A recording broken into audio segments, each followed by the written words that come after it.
ओम शांति। बाबा बोलते, बच्ची उठते बैठते चलते फिरते स्वदर्शन चक्र फिराओ।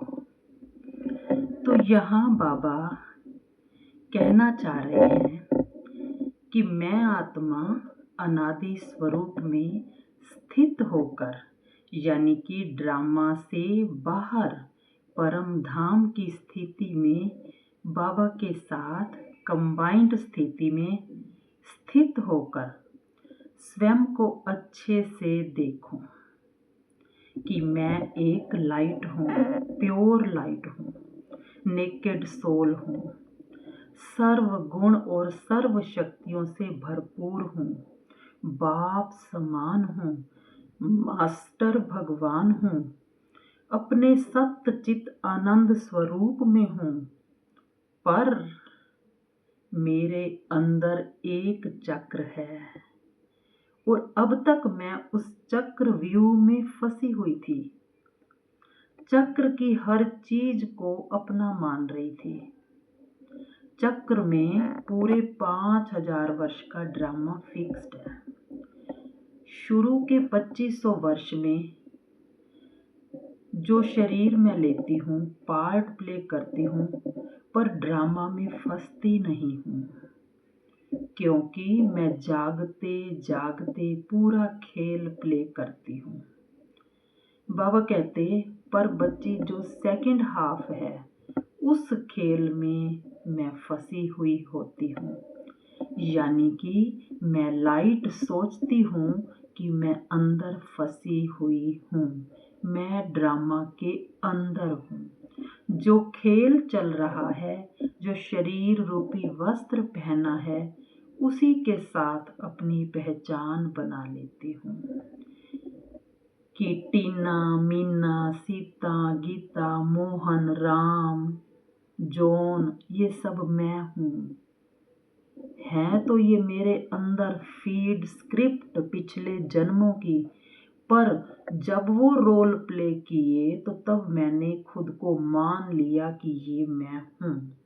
जैसे इस जन्म में भी मान लिया कि मैं मधु करैक्टर हूँ और अपने प्रकाश स्वरूप को, लाइट स्वरूप को भूल जाती हूँ। और फिर बच्ची सपने में ही अपने आप को ढूंढने लगती है, तो जबकि मैं हूँ सपने से बाहर, पर ढूंढ रही हूँ अपने को अंदर। तो संगम पर सबसे पहले यह क्लियर हो जाता है कि ये पूरा चक्रव्यूह मेरे अंदर है। मैं आत्मा pure light, point of light चक्रव्यूह के अंदर नहीं हूँ, जिसको बाबा बड़े सुंदर शब्दों में कहते हैं कि बच्चे 84 जन्मों का पार्ट आत्मा में नूंद है। कितनी अजब सितारा है ये कि उस एक छोटी सी बिंदी में पूरा 84 जन्मों का पार्ट नूंदा हुआ है, यानी कि फीड है। फिर बाबा कहते कि फिर मुझ अनादि स्वरूप आत्मा को बाबा अपनी गोद में बिठाकर पूरा चक्र दिखाते हैं, समझाते हैं पूरी कहानी। अब मैं आत्मा साथी के साथ साक्षी बनकर बैठी हूँ, कंबाइंड। और बाबा मेरे अंदर जो संस्कार रिकॉर्डेड हैं, तमो प्रधान से लेकर सतो प्रधान तक सारे रिकॉर्ड संस्कार और मेरे सत्य को रिफ्लेक्ट करते हैं। इस समय केवल उन पर मेरी दृष्टि डलवाते हैं। बाबा क्या करते हैं, केवल उन संस्कारों पर, कौन से संस्कार, जो अनादि स्वरूप के संस्कार हैं, उन पर दृष्टि डलवाते हैं। रिकॉर्डेड तो सारे हैं, तमो और सतो, पर बाबा दृष्टि डलवाते हैं केवल सतो प्रधान अनादि स्वरूप वाले संस्कारों पर। जैसे सतयुग का सीन दिखाने का अर्थ है कि बाबा सतो प्रधान संस्कार दिखा रहे हैं मेरे, जो मेरे ही मन के अंदर हैं। बाबा कहते हैं बच्ची, जब प्रकृति तुझे सतयुगी संस्कारों से बने शरीर को प्रदान करेगी, अब बाबा स्टोरी सुना रहे हैं, तब अपने आप ही बच्ची आत्मा तेरे से सत्य प्ले आउट होगा। तब तू डबल अहिंसक परमो धर्म 16 कला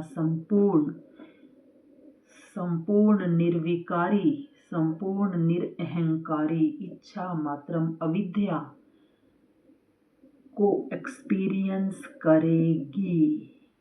यानी कि जो ये संस्कार हैं अंदर, वो जब सतयुग आएगा तब बाहर अपने आप प्ले होंगे और आत्मा इसको एक्सपीरियंस करेगी, यानी कि मैं आत्मा। फिर बच्ची पूज्य संस्कारों का स्वरूप रियल में तुम अनुभव करोगी। कब और कैसे? जब त्रेता युग के बाद द्वापर युग आएगा। जैसे मंदिर की मूर्ति, चाहे उस पर फूल बरसाओ चाहे कांटे, चाहे उसकी प्रशंसा करो चाहे उसकी ग्लानि करो, पर परमानेंट एक beautiful smile, permanent beautiful smile, जैसे समाने की शक्ति, सहन शक्ति से भरपूर हो वो मूर्ति। तो ये संस्कार भी आत्मा के अंदर हैं, लेकिन ये संस्कार देख तो बच्ची तो अब सकती है, पर ये प्ले होंगे द्वापर में। ये प्ले कब होंगे? द्वापर में। संगम पर बाबा कहते अपने अंदर बच्ची, तेरे अंदर जो कॉपर एज के और आयरन एज के संस्कार हैं वो आपस में टकराते हैं। तू आत्मा जो है ना, कॉपर एज और आयरन एज के संस्कारों से हथौड़े खाती है, तब तू निखर करके मूर्ति तैयार होती है। तो बाबा कहते हैं कि 5 स्वरूपों का जो मैं अभ्यास कहता हूँ, उस अभ्यास में बाबा कॉपर और आयरन एज के संस्कारों को शाइन नहीं करता।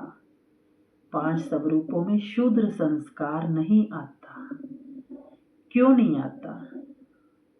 क्योंकि वो पार्ट तो डायरेक्ट इस समय हमने प्ले कर लिया, बाबा के बनने से पहले वो प्ले कर रहे थे, और संगम पर बाबा के बनने के बाद भी उन दोनों संस्कारों में टक्कर होती रहती है। वही संस्कार ही तो हमें हथौड़े मार मार कर मूर्ति बना रहे हैं। तो इसलिए बाबा शुद्ध संस्कारों को लाइट शाइन नहीं करता। ब्राह्मण संस्कार जो है, फिर बाबा कहते हैं ब्राह्मण स्वरूप, ब्राह्मण संस्कार, पर इस पे बाबा हमें क्या सिखाता है? डिसिप्लिन। गॉडली स्टूडेंट के पूरे संस्कार जो आत्मा के अंदर भरे हुए हैं, पर वो प्ले इस समय होते हैं जब आत्मा बाबा की स्टूडेंट बनती है, परमात्मा शिक्षाएं लेती है। ये भी ड्रामा में पूरी तरह से नोंद है। और जब ये संस्कार बाबा कहते तो बच्ची प्ले करती है। स्टूडेंट की लाइफ कैसी होती है? एक डिसिप्लिन्ड लाइफ होती है, और टीचर की याद उसके दिल में सदा समाई रहती है। तो बाबा हमें भी मूल मंत्र यही देते हैं कि बच्चे आत्मा समझ परमात्मा को याद करो और अपनी पढ़ाई पर फोकस करो, डिसिप्लिन्ड लाइफ जियो। तो फिर जब ये संस्कार इमर्ज होते हैं तो बाबा कहते हैं बच्ची तब तू सपने से पूरी पूरी जाग जाती है। और जब आत्मा जाग जाती है, इन संस्कारों के लेसन को समझकर, देखकर, साथी के साथ साक्षी होकर, तब आत्मा क्या उठती है? बाबा, ओ मेरे मीठे बाबा, वाह बाबा वाह, ये जो मेरे अंदर सुंदर सुंदर संस्कार हैं पार्ट प्ले करने के लिए, मैं इनको अपना मानकर चल रही थी, पर ये मेरे नहीं हैं, ये तो पराये हैं। पराये मीन्स ये स्क्रिप्ट के हैं, ये डायरेक्टर ने स्क्रिप्ट दी है तो ये डायरेक्टर का माल है। फिर बच्ची कहती है बाबा मैं आत्मा श्रीमत की जब नॉलेज लेती हूँ, नॉलेजफुल बाप से जब नॉलेज लेती हूँ, श्रीमत पर चलती हूँ, मर्यादाओं को, नियमों को फॉलो करती हूँ, तब मैं अपने लाइट स्वरूप में जागृत होने लगती हूँ। तो बाबा वाह, आपने ये सुंदर ज्ञान दिया। फिर आत्मा कहती है, वाह ड्रामा वाह, अब मुझ आत्मा में स्टोरी के मुताबिक एंजेलिक संस्कार भी हैं, फरिश्ता स्वरूप के संस्कार। तो फरिश्ता स्वरूप के संस्कार क्या होते हैं? फरिश्ता स्वरूप अर्थात जो आत्मा अपने अंदर के सारे संस्कारों को एक साथ देख ले और देख सकती है, जो वो इसका मतलब एंजेलिक संस्कार यूज कर रही है।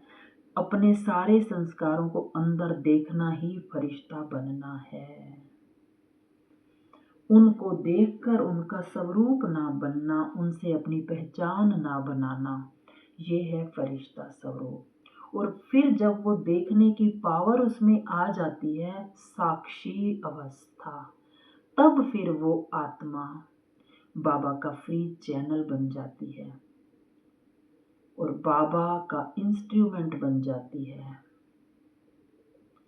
सब उसके अंदर है, पर ये सब कुछ दिख रहा है जो अंदर है अनादि स्वरूप आत्मा को, जो पूरे खेल से, पूरे नाटक से, पूरे ड्रामा से, पूरी स्टोरी से परे है। स्टोरी लेस आत्मा, स्टोरी लेस आत्मा को पूरी स्टोरी का पता चल जाता है। तो फिर आत्मा गीत, पहले आत्मा ने गीत गाया वाह बाबा वाह, फिर आत्मा ने गीत गाया वाह ड्रामा वाह, फिर आत्मा गीत गाती है, वाहरी मैं आत्मा, वाहरी मैं सौभाग्यशाली आत्मा, वाहरी मैं भाग्यशाली आत्मा, मैं पद्मा पदम भाग्यशाली आत्मा। कैसे वो रियलाइज करती है आत्मा की मैं मन की कहानियों से बाहर जो स्वरूप है, बुक मेरे हाथ में है, मेरा अनादि स्वरूप, उसमें सब कुछ प्ले हो रहा है, वो मैं देख पा रही हूँ।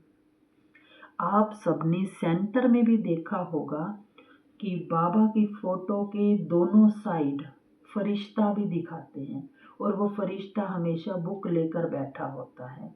कभी उसका मीनिंग समझने की कोशिश करना कि फरिश्ता वो है जो अपने जीवन की पूरी स्टोरी बुक में देख रहा है, पढ़ रहा है, वो है फरिश्ता।